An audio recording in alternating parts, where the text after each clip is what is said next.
All right, in this lesson, we're going to walk you through a notes receivable example. We're actually going to go through all phases of the notes receivable, including the interest that we talked about in the last lesson. So let's get started here with our example prompt. So company A shows the following transactions. I'm not going to go ahead and read them here because we'll actually read them individually as we solve it, but we've got some transactions here. And then it asks us to prepare the journal entry for all the transactions above. So we're going to go ahead and get started with that first transaction, A, on July 1st, 20X1. So on July 1st, 20X1, we loaned a supplier $25,000 by signing a 1-year 7.5% note. So we're basically giving our supplier $25,000, and in return, they're giving us a note of 7.5%. So the question here is, what would that journal entry be? Well, obviously, if we're going to pay cash to our supplier, cash has to come out of our pockets. Cash is an asset. That asset is decreasing. A decrease in asset is a credit to cash. So we're going to credit cash for $25,000. Then the question is, what is our debit? So what we've always been talking about is, what's the exchange? What did I get for the $25,000? Well, I got a note. What type of note? A notes receivable, because it is due back to me in 1 year. So we're going to debit notes receivable for $25,000. So we don't need to do anything with the percentages. We don't need to do anything with the year. Just what happened in that instance. We gave $25,000 to our supplier. In return, they signed a note for us saying that they would pay us back in 1 year and 7.5%. So that is our entry for part A. Now moving on to part B here. Prepare the journal entries for all the transactions above. Part B, December 31st, 20X1, we accrued the interest on the note. So what has happened? Well, we issued this note on July 1st, and we've gone through the year. Now we're at December 31st, the end of the year. So now we need to calculate how much interest we've earned, even though we aren't going to get paid yet. When are we going to get paid our interest? When the note comes due at the end of, or in the middle of next year. But we need to put the revenue in the right period. When did we earn the revenue? Well, we earned X amount of months of revenue in 20X1. So now we need to calculate the interest that we've earned. So we know that we can do that by using our equation, principal times rate times time. So our principal amount, this loan, is for $25,000.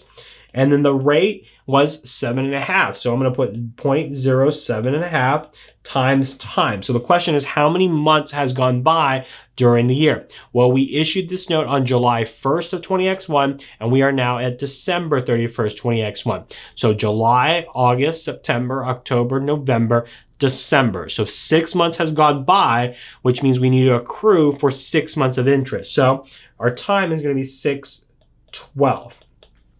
Once we do that calculation, we are going to get $937.50. Now, in my last lesson, I actually gave you the entry that we would do here. We would debit interest receivable,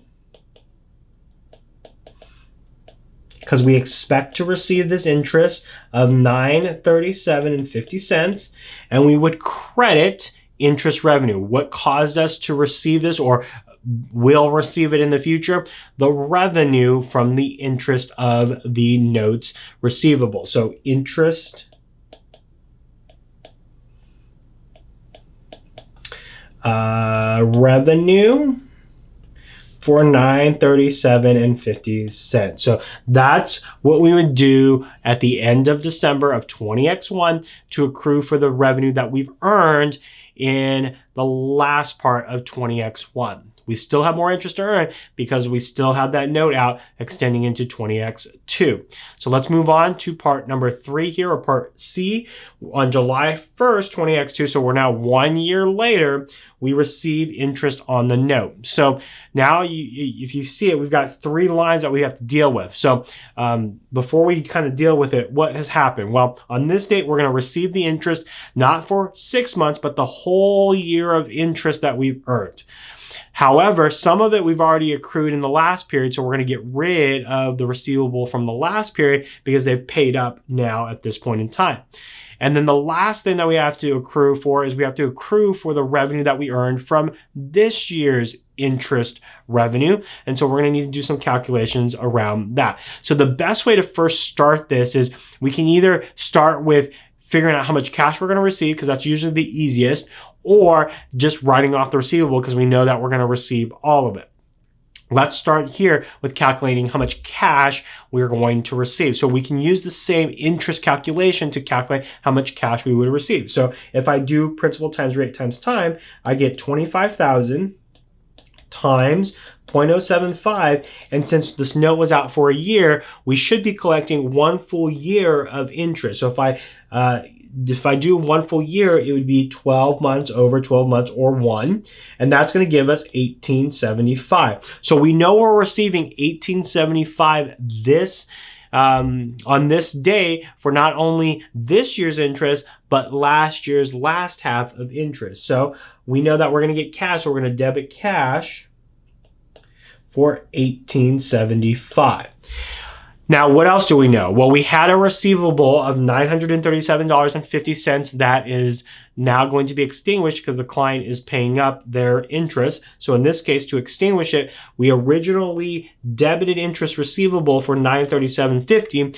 To extinguish it, we need to credit it by $937.50. So we're going to credit interest receivable by $937.50. So then what's left? Well, I can do the calculations for interest for this year, or I can subtract them. If I subtract, I get $937.50. The question is how do we get $937.50 again? We get it again because we had 6 months of interest this year that we need to accrue. To do that, we're going to credit interest revenue for $937.50. So credit interest revenue of $937.50. So that would be our entry for receiving the interest. So what makes this complicated is we have to remember that 6 months ago on December 31st, we already accrued for 6 months of the interest. So already half of it. So we don't have an interest revenue again because we book it twice. So we need to write off the interest receivable that we already booked on December 31st. We also have interest that we received from January 1 of this year through July 1 of this year. So we have to include that, which would be the second half, the interest revenue of $937.50. And then the cash would be all the cash that we would have earned from lending them $25,000 for 1 full year. So that is part C. Let's get to the easiest part of this whole thing, which is the receiving of our cash back. To receive our cash back, we have to extinguish the note and we receive the cash. So if we're receiving the cash, that's an increase in cash. Cash is an asset. So we're going to debit cash. So debit cash for our full $25,000. And we're going to credit our notes receivable because we're going to extinguish the receivable that is owed to us by our customer or our vendor in this case.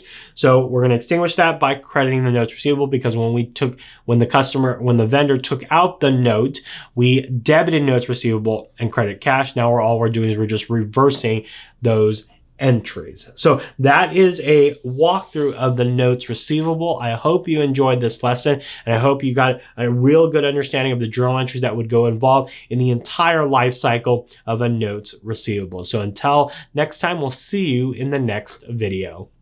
Hey guys, if you like this video, make sure you press the like button below. And if you're looking for worksheets that go along with all of these lessons, head over to my website at patrickleemsa.com or click in the link in the far right.